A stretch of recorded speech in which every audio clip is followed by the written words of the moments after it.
I'm really looking forward to this England tour, even the limited overs leg, because I do believe it's going to be a really sumptuous series. The two best batting sides in the world squaring off against each other in wonderful batting conditions. We'll discover in those conditions which the best batting side is. I actually believe India's a better ODI team than a T20 side because the bowling, but we'll come to that in a minute. What about the T20 side? If you want to look at IPL parallels, I actually think this Indian team is more an SRH kind of team than a CSK kind of side. I mean, the IPL is still recent. You notice when Dhoni was handling the Chennai Super Kings that he played with 7-8 bowling options. One day Watson bowls 4, one day doesn't bowl at all. One day Jadeja bowls 4, one day doesn't bowl at all. Every time Dhoni wanted a bowler, he looked around, there was a bowler with overs available on the field. And that is why he could have that great flexibility in his bowling.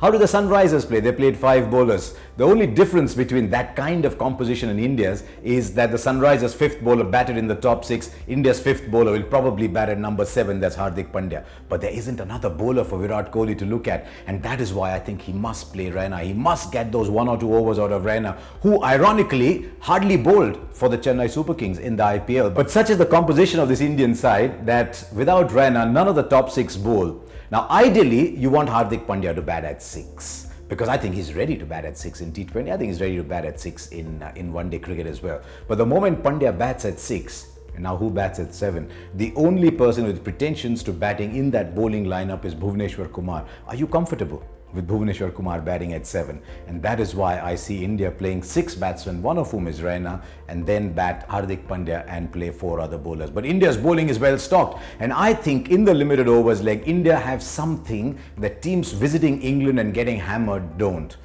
and that is 2 wrist spinners.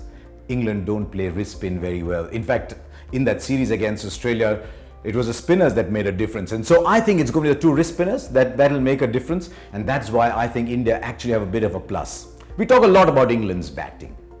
In those conditions, yes, the batting is fantastic. The ball doesn't move. The ball comes straight through. They set themselves up and they're batting better than they've ever batted before. But I do believe England's bowling is a concern. I look at Plunkett, Wood, Willie, Rashid, Moeen Ali. If Stokes doesn't play, then they're playing 5 bowlers too with Root as the 6th bowler. Very similar to India. I think India have got a better bowling side than England. And in conditions where both sides are expected to score a lot of runs, then I think the bowling makes a difference. As it did. If you remember the last time England came to India, every innings was 300 plus. India won that series 2-1. So I actually believe even though England are playing some outstanding cricket, if India bowl well, then it'll be a wonderful series to watch.